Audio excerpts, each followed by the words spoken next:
Friends, welcome back. तो friends, अभी का वीडियो है यूके भागने का कारण तो सामने आना ही था, ब्रिटेन ही क्यों। आदर पूनावाला SII इंडिया। तो फ्रेंड्स, इस पे एक हमने वीडियो पहले से भी की हुई है, तो उसमें क्लियर नहीं था कि क्या रीजन है। अब देखते हैं इस वीडियो में ये क्या इन्फॉर्मेशन हमारे साथ शेयर कर रहे हैं।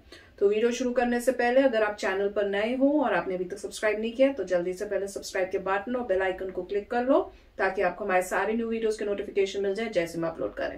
अगर आपको वीडियो पसंद आता है please like and share. And हमारा दूसरा चैनल, ट्विटर, इंस्टाग्राम अकाउंट, सबके डिटेल्स है डिस्क्रिप्शन बॉक्स में, उनको भी सब्सक्राइब और फॉलो कर लेना। चलिए शुरू करते हैं। आपने कुछ दिन पहले ये खबर तो जरूर सुनी होगी कि सीरम इंस्टीट्यूट ऑफ इंडिया, जो कि पूरी दुनिया का सबसे बड़ा वैक्सीन मैन्युफैक्चरर है, उसके मालिक आधार पूनावाला अचानक ही भारत छोड़कर अपने परिवार समेत ब्रिटेन भाग गए थे। और वहां जाकर उन्होंने ब्रिटिश मीडिया में कुछ धमाकेदार इंटरव्यू दिए, जिसमें उन्होंने ये बताया कि भारत में उनकी जान को खतरा था और उनको कई इन्फ्लुएंशियल लोगों से धमकियां मिल रही थी, इसलिए वो ब्रिटेन चले आए। इसको ब्रिटिश मीडिया में बहुत ही ज्यादा उछाला गया। और अब क्योंकि सीरम इंस्टीट्यूट दुनिया का सबसे बड़ा वैक्सीन मैन्युफैक्चरर है, इसलिए आधार पूनावाला की ये स्टेटमेंट दुनिया भर के मीडिया हाउसेस ने कवर की और भारत की कानून व्यवस्था पर सवाल उठाते हुए कहा कि भारतीय सरकार आधार पूनावाला की सिक्योरिटी सुनिश्चित नहीं कर सकती है। लेकिन अब जो मीडिया रिपोर्ट सामने निकल कर आ रही हैं, उनसे ये पूरी तरह साफ हो जाता है कि आधार पूनावाला कोई धमकियों से डरकर नहीं, बल्कि बाकी के बॉलीवुड स्टार्स की तरह भारत में कोविड-19 के बढ़ते खतरे, अपने परिवार के साथ लग्जूरियस वैकेशन मनाने और अपनी बिजनेस डील्स को फाइनलाइज करने के लिए यूके भागे थे। और उनका ये प्लान काफी समय पहले ही बन गया था, जिसके लिए उन्होंने यूके में एक पॉलिश बिलियनियर से उसका मैंशन $69,000 पर वीक के प्राइस पर रेंट किया था, जो कि भारतीय करेंसी में करीब 50 लाख हर हफ्ते यानी 2 करोड़ रुपए पर मंथ होता है। और ये भी कोई ज्यादा समय पहले नहीं, मार्च के आखिरी हफ्तों में रेंट किया गया था।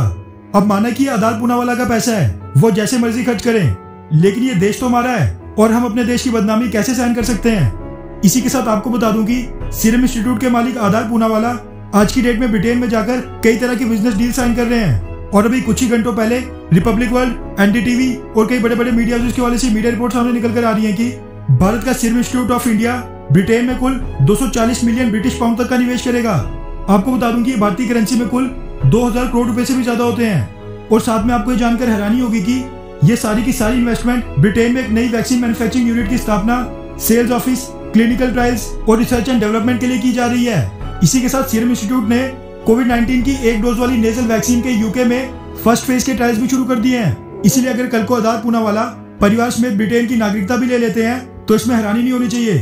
अब माना कि ये भी सीरम इंस्टीट्यूट और आधार पूनावाला की पर्सनल चॉइस है कि वो कौन से देश में जाकर निवेश या फिर बिजनेस करें।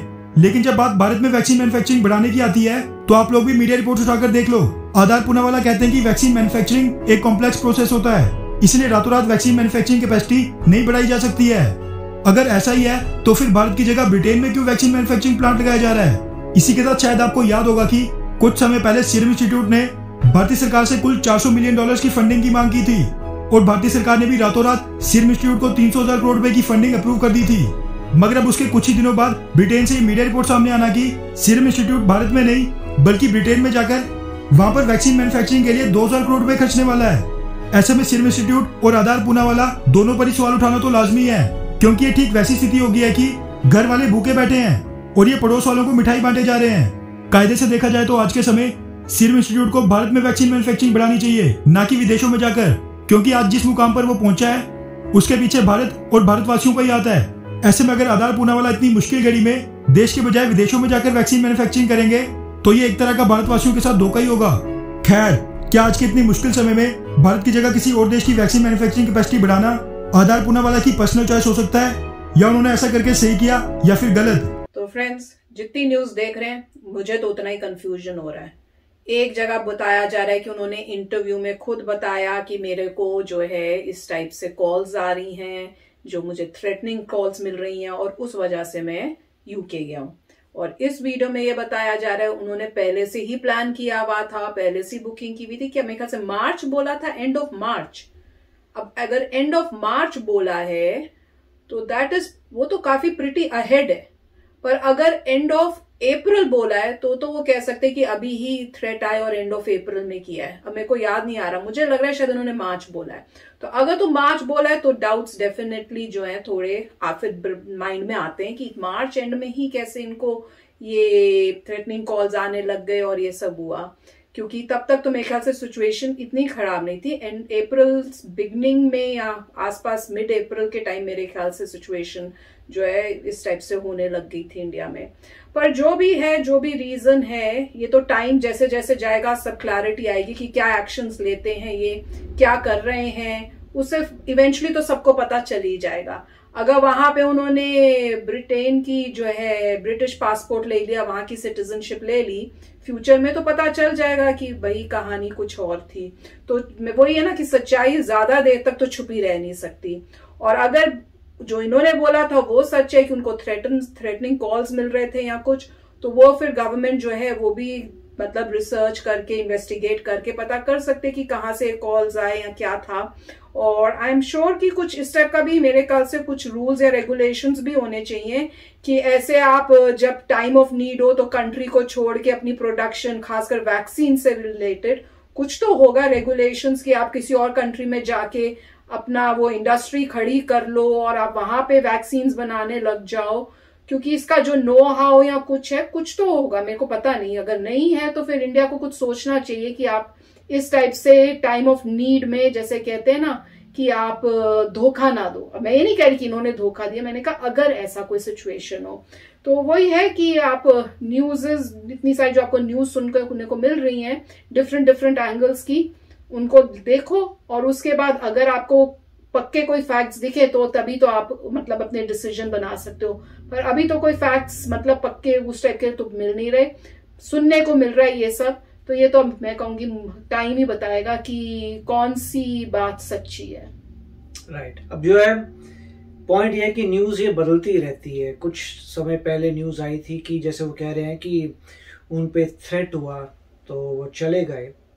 उसके बाद दूसरी न्यूज आई थी कि वहां पे एक और फैक्ट्री बना रहे हैं। उसके बाद एक न्यूज है नहीं फैक्ट्री नहीं बना रहे, सिर्फ कुछ समय के लिए फैमिली के साथ गए हैं और फिर वापस आ जाएंगे। अब आ रहा है कि नहीं एक्चुअली पहले से प्लान था, फैक्ट्री वहीं बनेगी। ऊपर से उन्होंने कोई बहुत बड़ा मैंशन ले लिया है जिसमें वो रह रहे हैं। अब पॉइंट ये है कि अगर सीरम इंस्टीट्यूट ऑफ इंडिया एक प्राइवेट कंपनी है, मतलब जिसको गवर्नमेंट से फंडिंग नहीं मिलती, जो प्राइवेट है, और प्राइवेट का मतलब ये है कि उसके स्टॉक भी नहीं है, लोगों ने भी इन्वेस्ट नहीं किए, वह पूरी प्राइवेट है, तो कोई इंसान 100% प्राइवेट कंपनी को कुछ नहीं कर सकता। कि प्राइवेट कंपनी है, अगर वो चाहती है पूरे वर्ल्ड में ऑफिस खोले तो वो खोल सकती है।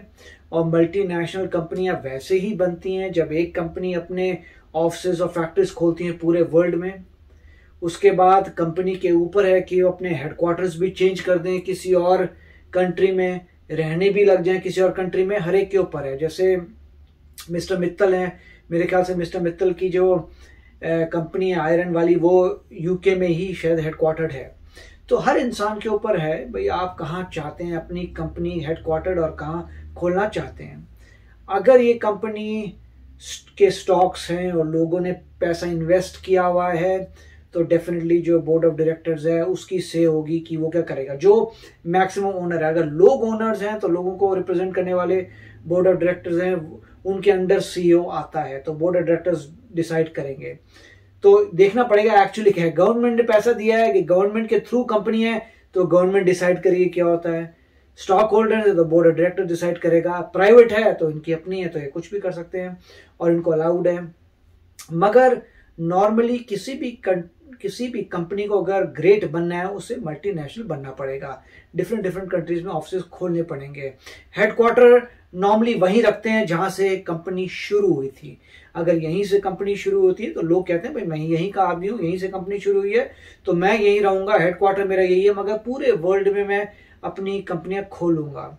और मगर अगर 100% प्राइवेट है तो कुछ भी करा जा सकता है कि आप वहां चले जाइए, आप वहां पे खोल दीजिए, आप अपना हेडक्वार्टर बदल दीजिए। वो तो अब मुझे इतने डिटेल पता नहीं है, आप बताइए कि क्या ये 100% प्राइवेट कंपनी है कि ये इसके स्टॉक्स हैं या फिर गवर्नमेंट से एफिलिएटेड है। उसके हिसाब से पता चलेगा कि क्या कर सकते हैं क्या नहीं कर सकते हैं। अगर कोई सीईओ बहुत ही लैविश है तो अगर तो पब्लिकली ट्रेडेड कंपनी है तो बोर्ड ऑफ डायरेक्टर सीईओ को बहुत कुछ कर सकते हैं। ऐसी बहुत कंपनीज हुई हैं जिनमें सीईओ को बोर्ड ऑफ डायरेक्टर्स ने फायर कर दिया, उसकी सैलरी कम कर दी, बहुत कुछ है। तो पता चलेगा एग्जैक्टली हो क्या रहा है, मगर अच्छा वीडियो था।